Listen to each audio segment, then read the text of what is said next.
Hey, it's Bill Trombley from Trombley Tool in East Troy, Wisconsin. This is video number 5 in the build series on building the gas tanks for the Curtiss Wright Travel Air 12W. Today we're doing repair of the original fuel sumps. So even though we're building most of the tank new, where the fuel collects in the bottom of the tank, we're going to re-salvage these parts. So I had to go through a little bit of dirt, not too much in corrosion that was down in the sump area.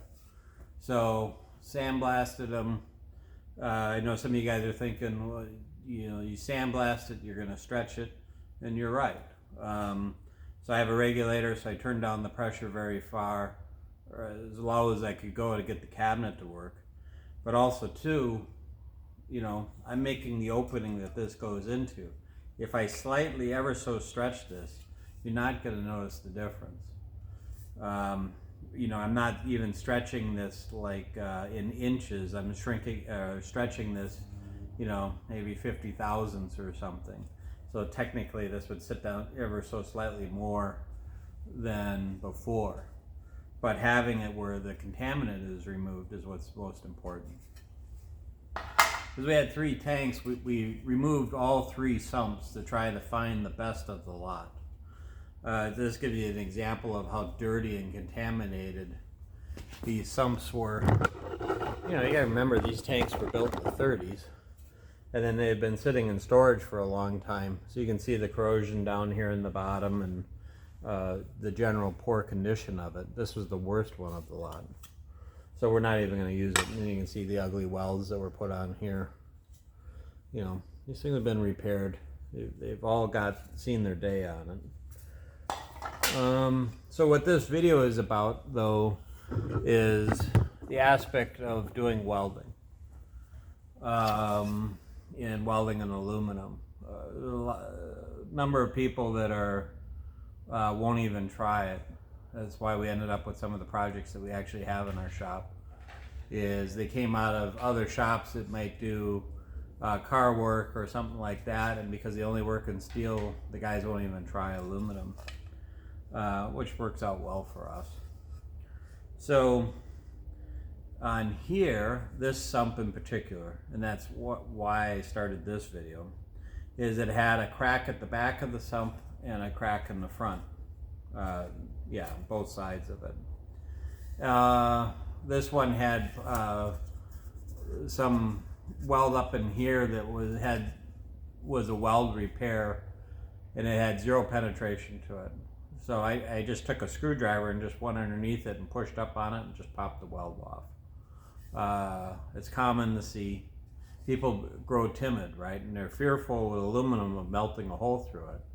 So instead of getting it hot and actually melting in, they just kind of butter it on the surface and hope for the best. And it doesn't do anything. Welding is melting of the base material. You gotta melt it in order for the process to work. And guys that are new to it, just the easiest way to start out is just some blank scrap pieces of aluminum and just weld beads. You gotta get accustomed to what it looks like and how the material flows. It's better to do that than starting it on the bottom of a gas tank. One thing is, and this is one of the reasons why I decided to do this video on this particular piece is the difference between welding old aluminum versus new aluminum. If it's new aluminum, we go through, we clean it, and I always do it the same way. I wipe down the joint with lacquer thinner. I prefer lacquer thinner or isopropyl alcohol. Then I wire brush it. Stainless steel wire brush. I wire brush the base material and my filler rod. And I'm trying to, what the point is you're wanting to remove aluminum oxide that forms on the aluminum. So it forms up on your filler rod, it forms up on the base material. Once that's cleaned and prepped, especially with TIG welding, it welds very easily. In old aluminum, like this sump. So this is 1931. So we're coming up on what, over 90 years now? Yeah, 93-year-old aluminum. Is it airworthy? Once I'm done with this aspect of it, it will be. Pretty cool when you think of it that way. But it had some damage to it. And what happens is where you have a crack, as an example, not only do you have oxide form inside the crack, but you also have old fuel. And aircraft fuels are, not only is it the fuel, but there's a dye that is in the fuel. So 100 low lead fuel is dyed blue. 80 octane, or was it 80? Yeah, I think it was 80 octane was dyed red. That's not even in service anymore. You can't find that anymore. And it was a way to making sure that when the pilot would check his airplane that he had aviation gas for the non-airplane types out there. So the problem though is that dye is in the crack, and then it's whatever else they tried smearing in there. So you'll get paint. As far as I'm concerned, JB Weld should be outlawed from all airports. One of the biggest frustrations I have, people have a used gas tank or airplane that has a gas tank and the gas tank begins to leak. So what's the first thing they try to do?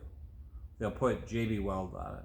Well, that works like crap, so that doesn't work. So then they tried epoxy. I found epoxy on there. I found wood glue on there. I found Pro Seal, which is an aircraft grade sealant, and it's a really good sealant, but you do have to clean and prep the surface. So they'll try smearing that in there. Then they bring it to me. Well, and the other thing, and mechanics will do this. Mechanic will visually see he has a crack, and it's visually, you can see it. You can see the fuel coming out of it. And we get this a lot, and it drives me crazy. So what they do is they dye pen it. Dye penetrant is non-destructive testing. So they'll take, it's a spray paint can of cleaner, they clean the surface, they take the dye, they spray it on the surface, it sits, and the dye soaks into the crack. You're supposed to clean that off, and then you put developer on it, right? And then the developer shows that it's cracked. Then they bring it to me. It's like, if you can see that it is cracked, you don't need to dye pen it to then verify that it is indeed cracked. And they go, why? And it's like, well, you contaminated the crap out of that crack, that now I have to go in there and clean it and prep it to get the dye back out of it so that I can weld it. So if you can tell it's cracked, please stop dye penning it. Dye penetrant inspection. So anyways, you gotta get all that clean. And you gotta get it prepped. So sandblasting works good. Be careful though, you'll warp aluminum, you know, especially if it's a flatter piece. You know, this here is a high crown panel piece. It's pretty rigid. It's also very thick, you know, so it's very, you can get away with more with sandblasting. But even once it's sandblasted, I have to wire brush it, because it's amazing how easy it is to impregnate the sand into the surface. Some guys will go, well, you should never sandblast it. Okay, you know, but we do have to repair the stuff. We do have to get the corrosion out. So, you know, what else are we going to do? Make everything brand new? Sometimes that's the only option to go. But once it's cleaned and prepped, though, you know, so I'll wire brush it and wire wheel it, whatever it takes, right, to get it clean. Wire wheeling, like on a die grinder, you got to be careful of, you know, you can get that spinning so much fast, you can develop so much friction, you'll actually see you're smearing the aluminum. I've seen that done a lot. What I use is a carbide burr. Now this is a pretty aggressive helic angle on this carbide burr here. I don't know how well that'll show up. You know, and guys go, wow, you know, like you really want to rip the material off. Well, it's a cutter that's designed for cutting in aluminum. And what that is it's allowing that to get the chip out. Or otherwise you'll see very fine carbide burrs and they go into aluminum, and what happens is they instantly weld the aluminum to the flutes of the cutter. So when you got cutters that are designed for aluminum, it's less prone to that. Now this will still weld, can run the risk of welding the aluminum to the cutter. And for guys that are going, what are you talking about welding the aluminum to the cutter when you're using it? Get a carbide burr and a sheet of aluminum and you'll see it happen. It also happens with hand files. You'll pack the aluminum into the teeth of the file.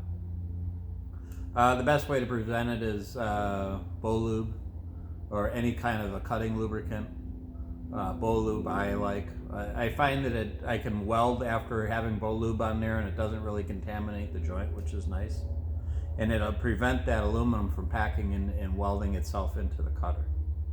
So it's not so much about when you're using a carbide burr like this is protecting the part, although it does grind easier, is it also makes it so you don't screw up the cutter in the process.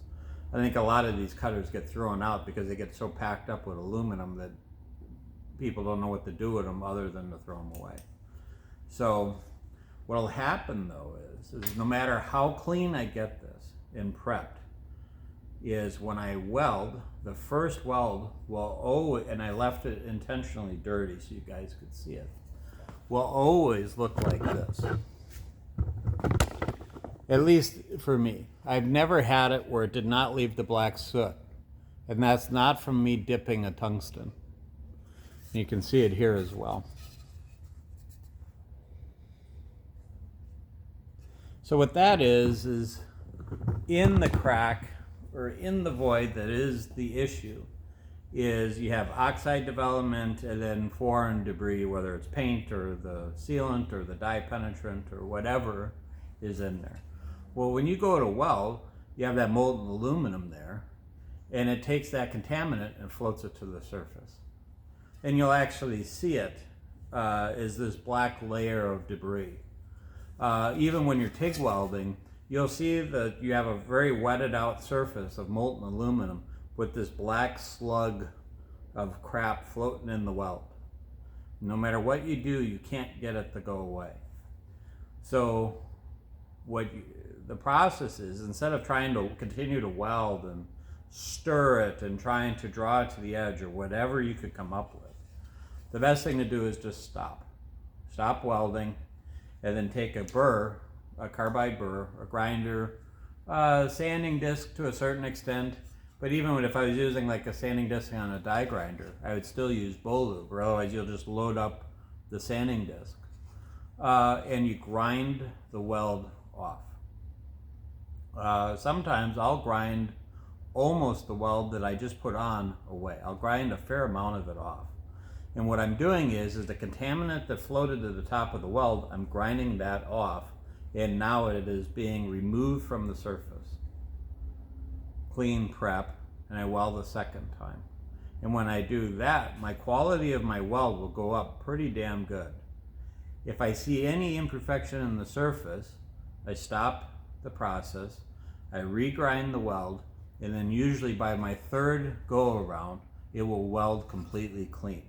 And I'll give you an example here. This is the bottom of the same fuel sump. And the lighting over by our welding isn't exactly the same. But you can see there how much more bright and shiny this is. There's no black soot around it. It's a nice fillet. It's nice and wetted out to the edges and whatever. And because it's on the fuel sump, I'm welding both sides. So you can see that's what we want ultimately when we're done. So I kind of left this fuel sump in the 3 phases. So you could see here the black soot, I have to die grind that. In here I had relieved out the weld with the grinder, you know, and ground out my existing weld. And then that's what a good clean looking surface looks like when it's done. So now I'll go back and I'll weld on both sides of this and blend it all in, and it'll make for a watertight joint that's strong. What about filler rod? Car guys look at it and go, coach body built body, 3003 aluminum, 1100 filler rod. That's not what I use. I use especially for like these gas tanks, we want it to be structural. Is I use a filler rod. A very common one that you'll see is 40-43 filler rod. A friend of mine turned me on to 49-43 filler rod. And that's the filler rod that I switched over to a number of years ago. Yes, 49-43, just wanted to confirm the number. I got a lot of numbers floating in my head. The benefit of this is it tends to flow better, or what we would say is it tends to wet out better. So it tends to do, I think, a nicer job. So I recommend 49-43 filler rod. That's what I'm using for repairing these fuel sumps. This is the same filler rod that I'll use for welding the whole gas tank together. Rod size, this here I think is a 16th rod. Yeah, 16th filler rod. That's probably my most common filler rod. If I've had to weld very thin material in aluminum, sometimes I've actually gone up. The thinner the material, sometimes I'll go up in my diameter of my filler rod to like 90 thousandths, 3/32 filler rod. I even have some 1/8 inch filler rod. And it kind of like you would say maybe is technical welding at that point. And what I'm using the filler rod for is a heat sink. Or otherwise, when you get it, like if you're going to weld 15 thousandths thick or 20 thousandths thick material, what'll happen is you're putting so much current into it, it's easy to melt back. So if I have the filler rod touching the surface, I can actually draw the heat into the rod. And it's all stuff I could prove and do, I suppose, if there was interest in it. Settings. I have this conversation a lot, and it's usually with newer guys that are welders. Guys buy a TIG welder, they don't have a lot of experience, maybe never TIG weld before. The first thing they contact me with is, what are your settings? And it's not the settings that necessarily make the difference. What they're looking for is all my welds look like not that good, and so therefore if I had the magical setting, that all my issues would go away. And what it is you just need more practice. I'm not saying that settings are irrelevant. But what I am saying though is my welding machine is a thermal arc. My settings where I set it might not work well for your Miller Dynasty or your Miller blah blah blah, synchrophase blah blah blah. It's got all the fancy digital readouts and the cup holder on the side and whatever. So, or a Lincoln, or all these other new machines are coming out on the market. So what settings do you use? All of the welders will come with a user guide. In there we'll have basic settings for materials. Start there. I know Miller has a YouTube video series, and they'll tell you that if it's a Miller Dynasty 260, your wave balance should be from 60 to 69. Not 0 to 100. It's in that range, and that's a good place to start. That number is an example. So use that. Go to the baseline settings, and here's why. You gotta remember, we're welding in our shop almost every single day. How often do I change my settings from the baseline settings? Seldom. You go around and I talk to other professional welders and they go, how often do you change your settings? I go, never. So use the baseline settings from that manufacturer, and that's a good place to start. So why do you have all the adjustability? That's one question that gets asked. Well, I think some of it is so that they can sell more welders, right? You can go from 0 to 100. The machine works really good from 60 to 69, but you could go 0 to 100. Why? I don't know why you would want to, but you could. So that it's an important thing to think about. I think where you might notice a difference is if you were doing assembly line welding. We know a friend of ours that was doing that for a number of years, and they literally had parts going by on a conveyor belt, and he was sitting there just running beads all day. The part would go by and he'd run the bead, and the next part would come by and he'd just run the bead. For like a guy like that, where you got 9 hours or 10 hours a day under the hood of just laying bead, if he went in there and started making some adjustments, he would notice, well, I get a little bit of a different effect with this aspect versus that. It's all stuff when it comes for us as metal shapers. You're not really going to notice the difference. And I've proven it to a number of people. I have them welding. As they're welding, I'm taking the settings and I'm turning the settings, and they go, I don't see any difference. It's like, exactly. It's minor adjustments. So don't get hung up on, well, Bill Trombley's settings were blah, blah, blah. And if I just set my welder like that, I would weld like Bill Trombley. You're forgetting is Bill Trombley's been welding for an extremely long period of time. And that's what makes up some of that difference. So one other thing, question that was brought up is, and this will probably be the last aspect of this video, is what about welding on old gas tanks? Is it safe, and what process do you use? My introduction to actually welding was welding old gas tanks. My best friend that I grew up with, he had some vintage snowmobiles, and after school we'd run to his house and gas tanks would leak. So we would braze up the gas tanks quick and then fix the tracks and get them so we could run, so we could go rip around on the lake for 45 minutes, and then I had to go home to go do homework, and the next night it would start all over again. So we started brazing gas tanks back then, and his dad showed us how.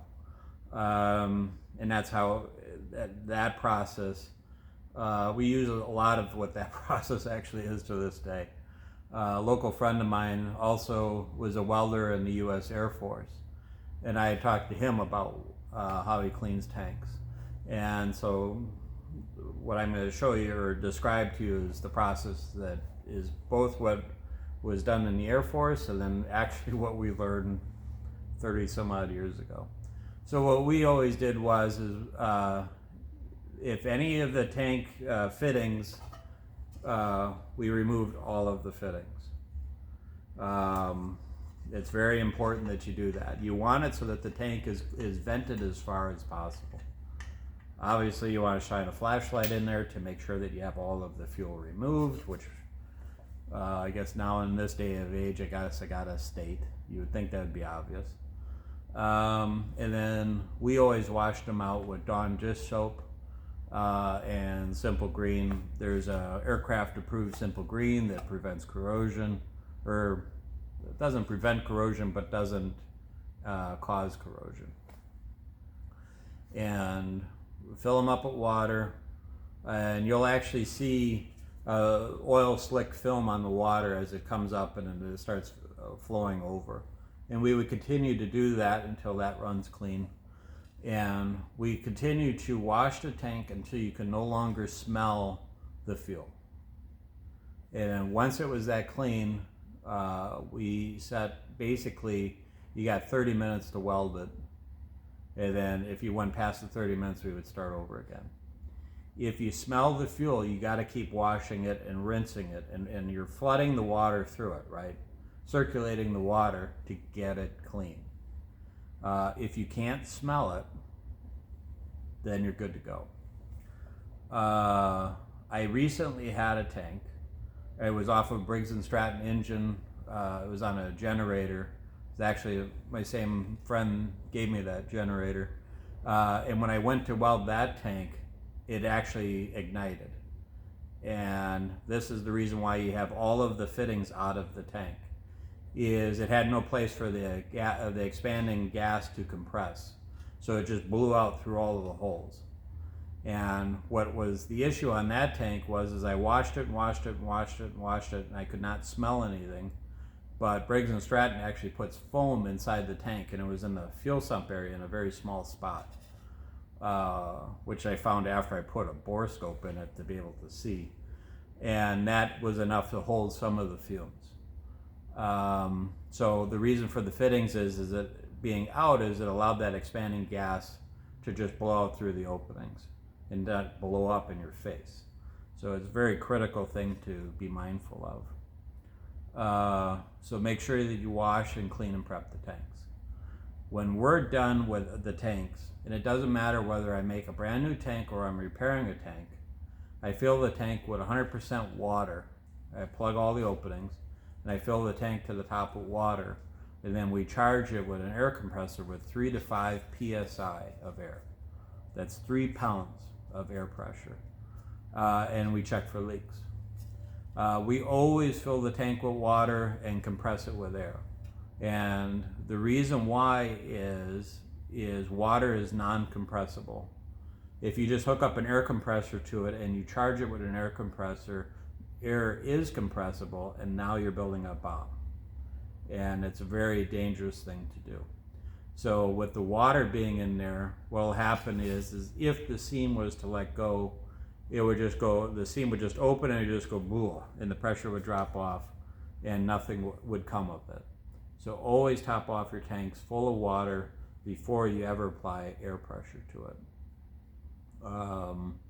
Some guys said, well, you know, if it's an old gas tank, discharge a CO2 fire extinguisher in it or throw dry ice in it.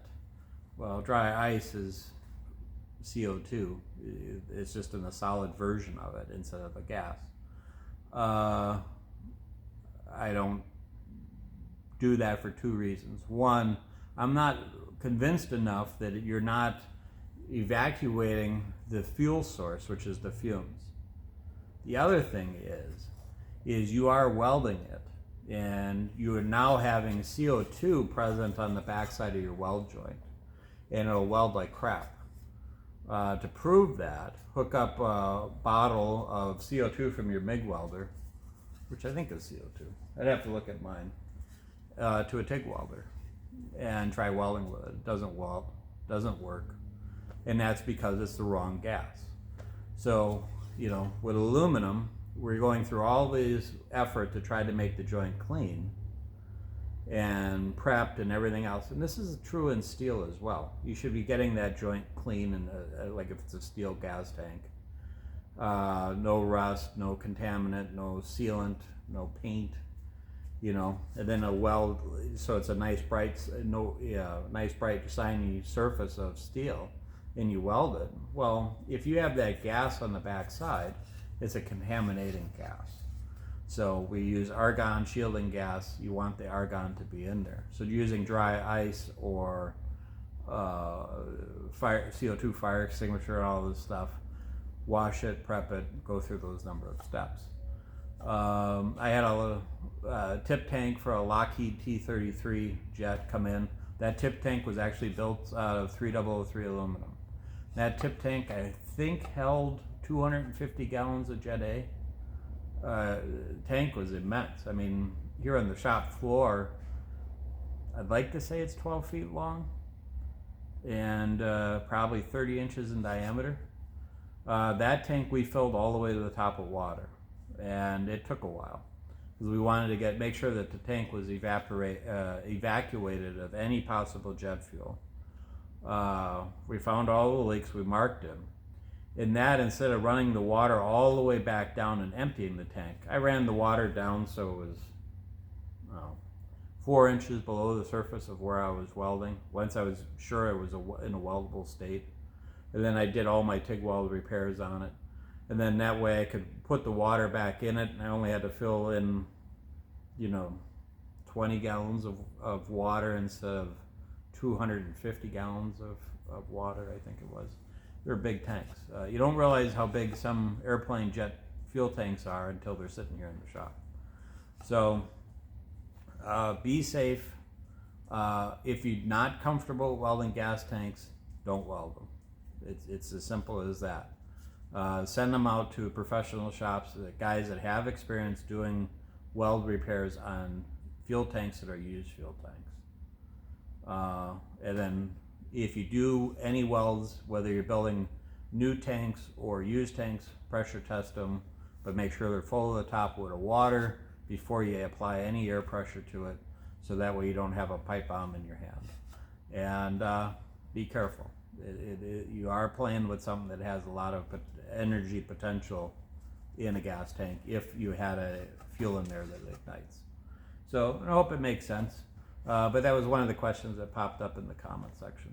So we're going to continue on. We got some bead work coming up on the gas tanks and stuff like that.